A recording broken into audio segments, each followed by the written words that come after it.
Hello, welcome to Making IT Simple. Let's see a story. Two friends go to a restaurant to eat. They order same food for both of them. After some time the food is served to them, and only one set of spoon and fork is given at the table. It doesn't happen normally, but let us say there are no more spoon and forks, and both of them cannot eat without spoon and fork. So they both try to take the one set present on table. But one friend manages to get the spoon while other friend is able to take the fork. Now look at this situation, both of them require both spoon and fork to eat, and there is just one spoon and one fork. Friend with spoon will ask for fork, and friend with fork will ask for spoon. Both of them are not ready to give upon what they have. Both of them get selfish. Due to this situation both of them will never get to eat. They will be fighting forever. Somewhat similar situation in operating system is called deadlock, which we are going to study in this video. Also watch my previous videos, links are also present in description.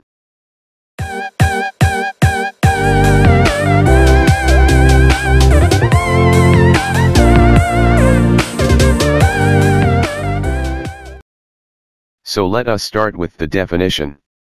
Definition states that a set of processes is deadlocked when every process in the set is waiting for a resource that is currently allocated to another process in the set. Following can be the diagrammatic illustration for deadlock.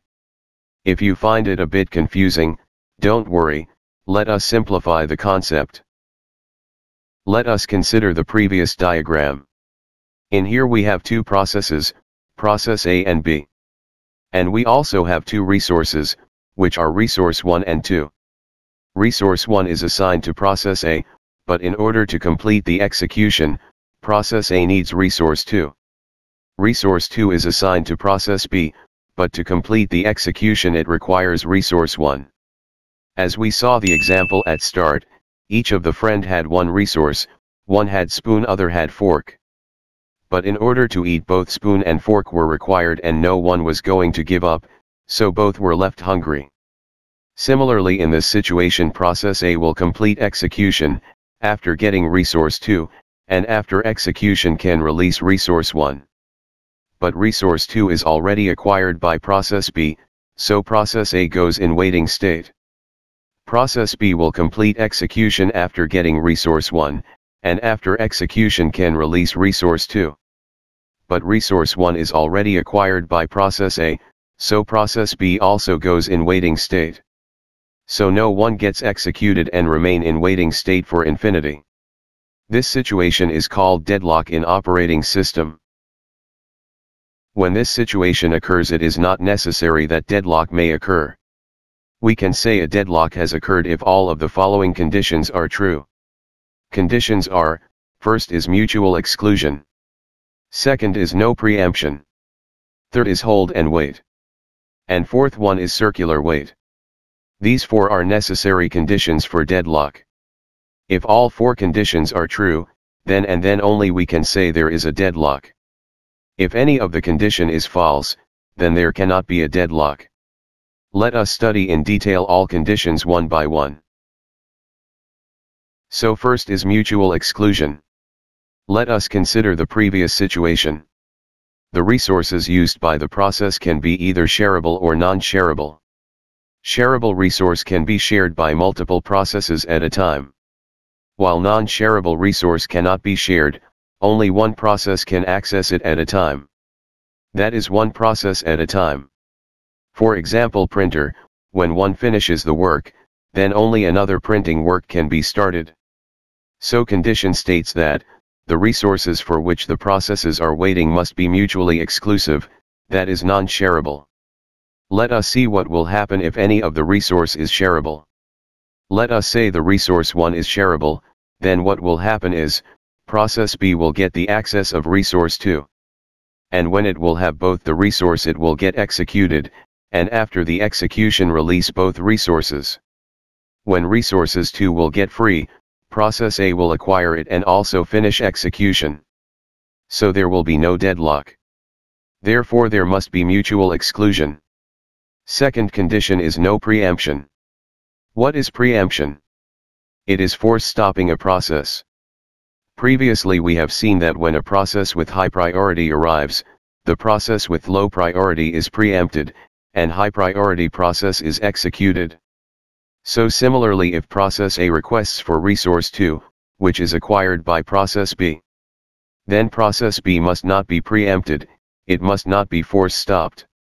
If process gets preempted, resource 2 will get free and process A will get executed, and deadlock will be ended.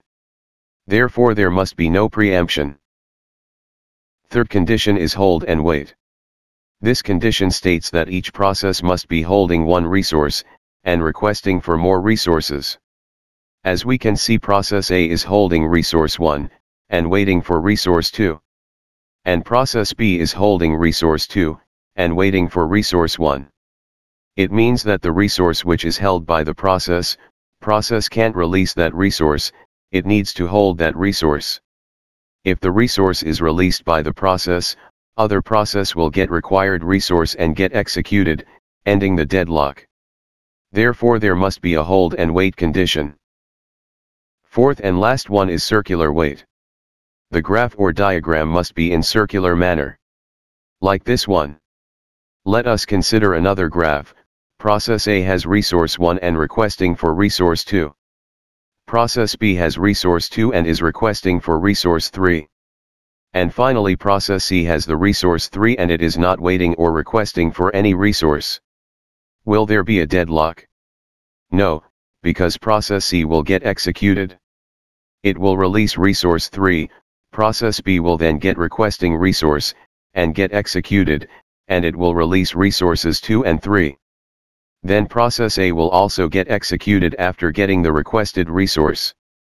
But if we change a situation a bit, and say process C is also waiting for resource 1, for execution which is held by process A, then deadlock may occur. So therefore there must be a circular wait. So we are done with introduction to deadlock. We will continue the deadlock concepts in upcoming videos. Hope you all understood the concept. Comment down below if you want a video on a particular topic related to operating system. Also, if you have doubts, queries, or suggestions, feel free to comment. If you find the video helpful, like the video and share it with your friends who need to clear the concept. And don't forget to subscribe my channel and also press the bell icon for new video updates. See you in the next video.